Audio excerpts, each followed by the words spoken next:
एक साहूकार था जो भगवान शिव का अनन्य भक्त था। उसके पास धन धान्य किसी भी चीज की कमी नहीं थी, लेकिन उसकी कोई संतान नहीं थी और वह इसी कामना को लेकर रोज शिव जी के मंदिर जाकर दीप जलाता था।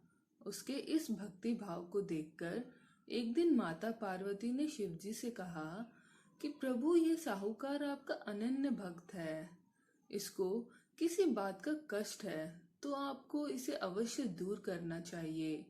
शिवजी बोले, हे पार्वती, इस साहूकार के पास पुत्र नहीं है, यह इसी से दुखी रहता है। माता पार्वती कहती है कि हे ईश्वर, कृपया करके इसे पुत्र का वरदान दे दीजिए। तब भोलेनाथ ने कहा कि हे पार्वती, साहूकार के भाग्य में पुत्र का योग नहीं है। ऐसे में अगर इसे पुत्र प्राप्ति का वरदान मिल भी गया तो वह केवल 12 वर्ष की आयु तक ही जीवित रहेगा। यह सुनने के बाद भी माता पार्वती ने कहा कि हे प्रभु, आपको इस साहूकार को पुत्र का वरदान देना ही होगा, अन्यथा भक्त क्यों आपकी सेवा पूजा करेंगे। माता के बार बार कहने से भोलेनाथ ने साहूकार को पुत्र का वरदान दिया, लेकिन यह भी कहा कि वह केवल 12 वर्ष तक ही जीवित रहेगा। साहूकार ये सारी बातें सुन रहा था, इसलिए उसे ना तो खुशी हुई और ना ही दुख। वह पहले की ही तरह भोलेनाथ की पूजा अर्चना करता रहा। उधर शेठानी गर्भवती हुई और 9वें महीने में उसे सुंदर से बालक की प्राप्ति हुई। परिवार में खूब हर्षोल्लास मनाया गया, लेकिन साहूकार पहले की ही तरह रहा और उसने बालक की 12 वर्ष की आयु का जिक्र किसी से भी नहीं किया। जब बालक 11 वर्ष की आयु का हो गया तो एक दिन साहूकार की शेठानी ने बालक के विवाह के लिए कहा। तो साहूकार ने कहा कि वह अभी बालक है तो इसे पढ़ने के लिए काशी जी भेजेगा।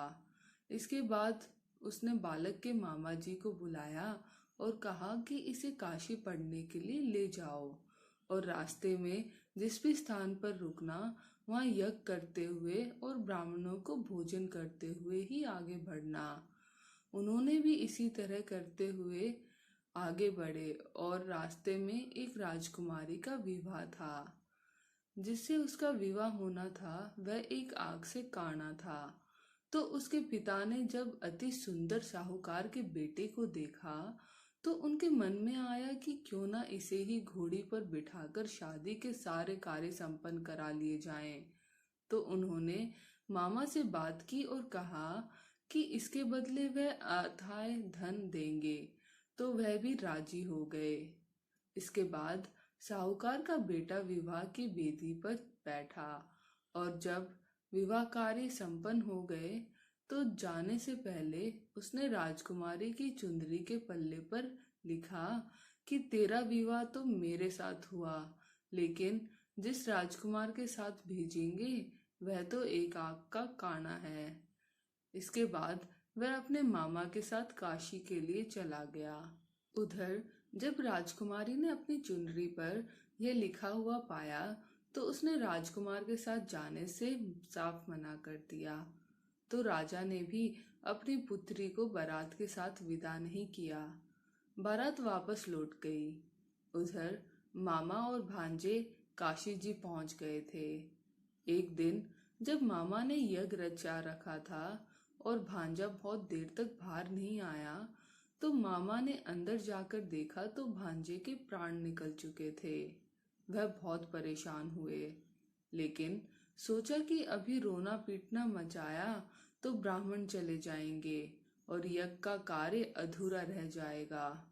जब यज्ञ संपन्न हुआ तो मामा ने रोना पीटना शुरू किया।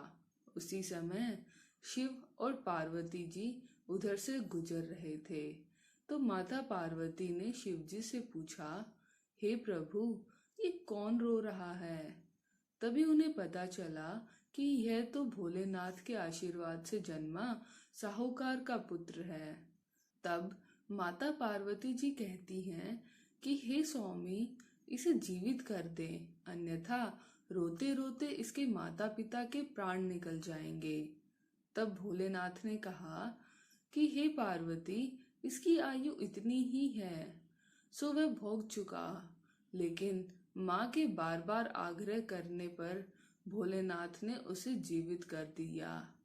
लड़का ओम नमः शिवाय करते हुए जी उठा और मामा भांजे दोनों ने ईश्वर को धन्यवाद दिया और अपनी नगरी की ओर लौट पड़े। रास्ते में वही नगर पड़ा और राजकुमारी ने उन्हें पहचान लिया। तब राजा ने राजकुमारी को साहूकार के बेटे के साथ बहुत सारे धन धान्य के साथ विदा किया। उधर साहूकार और उसकी पत्नी छत पर बैठे थे। उन्होंने यह प्रण कर रखा था कि यदि उनका पुत्र सकुशल ना लौटा तो वह छत से कूदकर अपने प्राण त्याग देंगे। तभी लड़के के मामा ने आकर साहूकार के बेटे और बहू के आने का समाचार सुनाया, लेकिन वे नहीं माने। तो मामा ने शपथ पूर्वक कहा। तब तो दोनों को विश्वास हो गया और दोनों ने अपने बेटे बहू का स्वागत किया। उसी रात साहूकार को स्वप्न में शिवजी जी ने दर्शन दिए और कहा कि तुम्हारे पूजन से मैं प्रसन्न हुआ। इसी प्रकार जो भी व्यक्ति इस कथा को पढ़ेगा या सुनेगा, उसके समस्त दुख दूर हो जाएंगे और मनोवांछित सभी कामनाओं की पूर्ति होगी। धन्यवाद।